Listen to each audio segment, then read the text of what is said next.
What's up, you guys? Thank you so much for clicking on this video.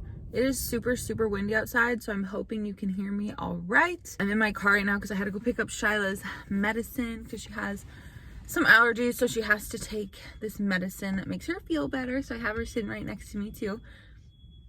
What is that beeping? Are you kidding me?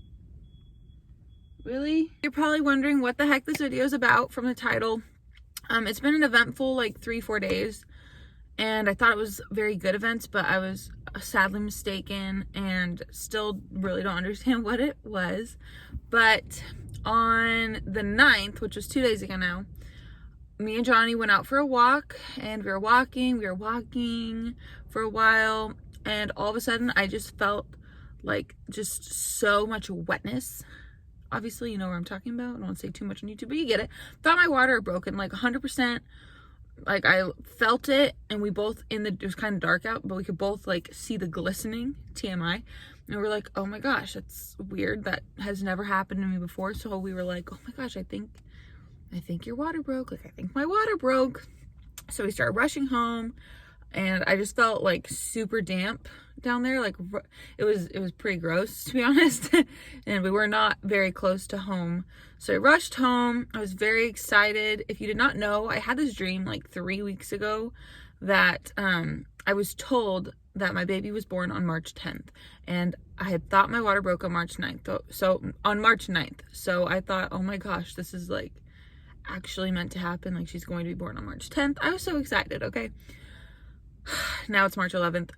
She's not born. I call my midwives after I had texted my doula and explained to her what had happened, and then explained to them what had happened, and they wanted me just to relax and get some sleep, eat some food. It was around 7:30 when this had happened at night, and so that's exactly what I did. And that night, from about 11 to midnight, I had pretty positive they were like early labor contractions. At least I thought they were, but I guess maybe they're just really intense, slightly painful Braxton Hicks contractions. I was having them every 7-ish minutes. I was timing them with this app I have, but they would only last between 35 and 50 something seconds each. And then I eventually fell asleep after an hour of that and woke up multiple times, because I already wake up multiple times to pee, and would still have occasional ones, but they were not consistent at all like that, and they're still a little painful, but they didn't develop into anything. So I was like, okay, I mean, sometimes this happens. My doula told me not to worry if I didn't start experiencing contractions within, you know, however long, that it can just take some time. So that next morning, got a call from the birthing center, and the plan was to go to make sure that it was my water. The thing was, that morning, which was yesterday, I wasn't leaking at all, like at all. Forgot to mention, I had taken a shower after we got back here, and there was a tiny bit more leakage, but nothing like what I experienced on the walk. So I was pretty convinced it was my water. I still don't know what it was. I am 100% sure it was not pee, just from the scent of it. Like, it was not pee or the look of it at all. So I don't know about that one, but no idea what it was. Anyways, I went in. He had stayed home from work, but I went in, obviously not really feeling much of anything, but still not sure what was going on. Just wasn't leaking anything. So she was able to test me, but there was nothing like coming out of me. So she has to do an exam, swab it, and then test it. And she tested with these little strip things, and then also under a microscope. And it was just not showing that it was my water. Like, whatever's in your water, whatever, it was not in that she had. So we decided it was most likely not my water, which was lovely, because I don't know what it was, and it really just made me upset yesterday. I was like, are you serious? So she just wanted me to, you know, keep an eye on it. And also I wanted to mention that about I don't know if it was 3 or 4 nights ago now, I'm kind of confused at the time, I had finally lost my mucus plug, and I started losing that every single day, like parts of it every single day. And then this night of the 9th, after I thought my water broke, whenever I would have that cramping feeling, there'd be even more of that stuff. So I was like, oh my gosh, this is like actually happening. Obviously not. I'm still here, and I feel pretty normal with the occasional pain, but it goes away. Then I also found out at this appointment, or yesterday when I went in, that I'm literally like not even dilated. 0.5 centimeter. If you guys didn't know, I am 40 weeks and 6 days. Yesterday I was 40 weeks and 5 days when she checked me. half a centimeter. Or they tried to reassure me that, you know, things can change really quickly. I also look so huge in this jacket. It's freezing out right now. It's 30 something degrees and I'm cold. So I look humongous in this big fuzzy jacket, but I love it. Anyways, she tried to reassure me that, you know, things can happen really fast, but it was just really not reassuring. I haven't been checked ever. That was the first time I was really checked, other than when I went to the hospital like 32 weeks and they just checked me without even asking me, which was ridiculous. But this was my first real check, and of course it was a big old letdown. And she said she could see that my water looked still intact and stuff, which I was like, that's weird. And now you could see that. But so we came to the conclusion that it was not my water, unbelievably, honestly. So now I'm just really bummed. It really bothered me yesterday, just because I was so certain, and so was Johnny, and we told his parents, we told my parents, just that we think it's happening. We were all so excited, and I'm almost a week overdue, so it's just so upsetting, you know. But I know that she'll come when she's ready, but also we're getting to that point here pretty soon where I can't keep being pregnant. Like there's a point at my birthing center where I can no longer give birth there. And that is exactly 42 weeks, which is not this Saturday, but next Saturday. And you cannot give birth there if you go that long. And I don't want to go that far. Kind of freaks me out being that far along, just because you don't want any complications and stuff. And then I would have to go to the hospital and be induced. So that is the worst case scenario of this whole thing if I'm not going to go into labor on my own. So I have about a week to go into labor on my own, which makes it even more scary because I feel like I'm not really having any other signs now.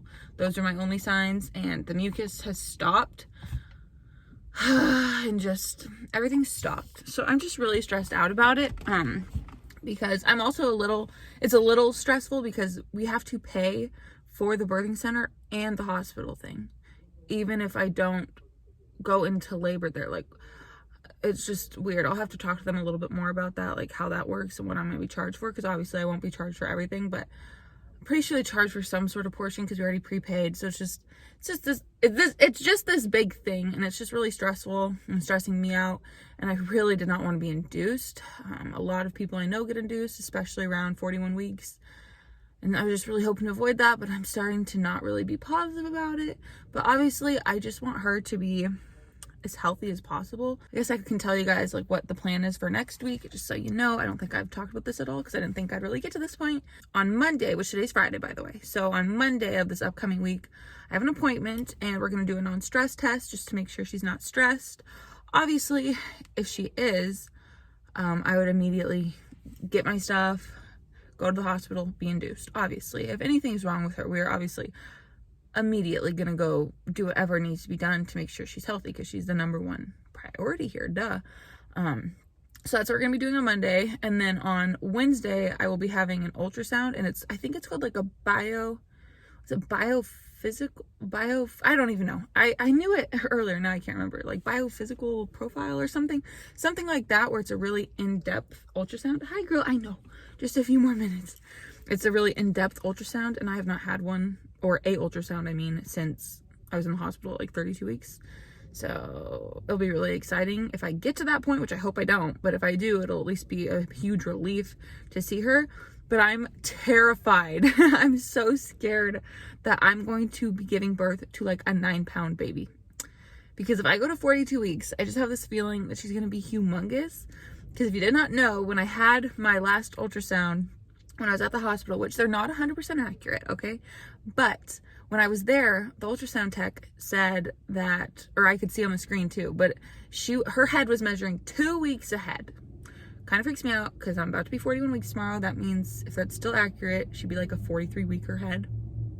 Oh my gosh. And her overall body and stuff was, I think, like 6 or 7 days ahead. Also kind of freaks me out. So I know it's not a huge thing or concern, but I'm just scared to give birth to a really big baby, especially if I go to 42 weeks. Kind of terrified. And then I'm also a little anxious because my whole plan, this whole pregnancy, was to do a natural birth in the bath, or at least be in the bath for part of it, not probably all of it, but at least to somewhat be in there and just like relax and help with the contractions and stuff.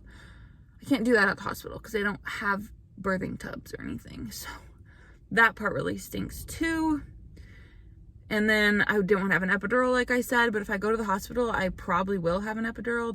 I've been saying that since the beginning. Like, if I end up at the hospital, I'll probably get the epidural, just because I won't have those same, like, I won't be in that same stress-free environment like I feel at the birthing center. It's just very peaceful, and I won't have the tub. I won't have the midwives there. I'll have my doula, but she's also, oh, another thing, my doula. She literally goes out of town tomorrow. So there's a backup doula who I'll have to use now because she won't be back in time by the 20th. So I'm really sad about that because I really liked my doula. She was so awesome, but she'll be gone. So that's just another great thing. I'm just a bit bummed about all of this, but I know that, like, things could have went way worse this pregnancy. Like, I'm very lucky I'm here. It is just a little sad to see people that go into labor at 38 weeks or 39 weeks just on their own, because I kind of just feel like my body's failing me right now, to be honest. And it's just, I don't get it. But then it's a little bit of a relief when I see other people like 41 plus 4, 41 plus 5, 41 plus 6, 42 weeks, because then I don't feel so alone. But I feel really alone right now. So if any of you guys are watching that have given birth before and went past your due date, let me know how it worked out. Let me know if you got induced, if you didn't get induced, if you still naturally went to labor. I really like to hear stories now of people that were barely dilated or not dilated at all, around 40, 41 weeks, that still somehow went into labor. Hi, Shyla. That still somehow went into labor naturally on their own, and it just happened, you know, still somewhat quickly. Because I've heard all the things to do, like do this, do that, do this, blah, blah, blah. I bought dates the other day. I hate them so much. Like, I just don't even, I can't eat them very well. They gross me out so badly. But I don't know. I feel like I've tried a lot of things, and there's just not much to do. Oh yeah, I forgot to mention one other thing. That next week I said I was gonna have the ultrasound on Wednesday, and then also a couple days, maybe even 3, I can't remember, but it's like 41 and 4, 41 and 5, 41 and 6, a couple of those days I'll be going there again to the birthing center, and we'll be trying to naturally induce labor, like pumping, drinking a midwife's brew, like castor oil is the last resort, they said, membrane, whatever it's called, membrane sweep, which I wish I could do now, but I don't even think I'm dilated enough for that, and they don't do that this early there at my place, sadly, or I would do it. Things like that. They just have a bunch of natural things they can try, so we'll do that first, obviously. And then if I still end up making it to Saturday, then I will have to go to the hospital. So please say a prayer for me, you guys, that doesn't happen. It is so windy out, oh my gosh. Please say a prayer for me that doesn't happen, because I'll be very bummed out, and I'm really just over this. I want to meet my baby girl. I'm so excited to meet her. I'm excited to announce her name. I just can't believe I'm still pregnant. I can't believe it at all. I'm actually shocked. Also, there's a full moon coming up. I think it's the day after St. Patrick's Day, which I don't know for sure, actually. I don't know if it's the 18th or the 17th. It's one of those, though. And people say there's like evidence that more women go into labor on the full moon. Isn't that weird? So I'm hoping that I'm one of them at least. Even if I have to go that far and I'm 41 and 5 or whatever I be, I don't care, as long as I don't have to go and be induced. So I'm kind of thinking maybe that'll be the day. Maybe St. Patrick's Day means I didn't really want a St. Patrick's Day baby. I'll probably end up having one. So yeah, that's what's happening. But I will let you guys go. I just kind of wanted to update you guys. Also, you know, just kind of tell you my frustrations. And like I said, I'm still very grateful that nothing has gone wrong. Don't get me wrong. I'm so happy that everything's good as of right now, and I'm hoping everything stays good, everything goes good next week, and everything's fine with her. But I can still be stressed and upset that I'm still pregnant, because it is taking a huge toll on my body and my mental health now, because I have been feeling so hormonal and so irritated. I'm irritated with people asking me, oh, are you still pregnant? When's the baby coming? I hate that. It's so annoying. It just really, it starts to get on your nerves, because you want the baby to come and you don't need to be constantly reminded. Like, oh, the baby's still not here. Yes, I know the baby's still not here, because I'm the one carrying her, and I know she's still not here. I get it. And it's just frustrating. And I feel like only other pregnant people, or people that have been pregnant, really understand that. They're like, oh, you just seem like rude. No, I'm not rude. I'm just tired of being asked the same questions over and over again every single day by multiple people, you know? It's so frustrating. So thank you guys for watching this video. I really appreciate it. I'm gonna go inside, and I will try to just be patient as best as I can. And Shyla's literally, look at Shyla, you guys. Oh, now she moved. Hi, you're so cute. Shiloh's excited to meet her sister too. So yeah, okay, I love you. I'll let you guys go. Have a great day.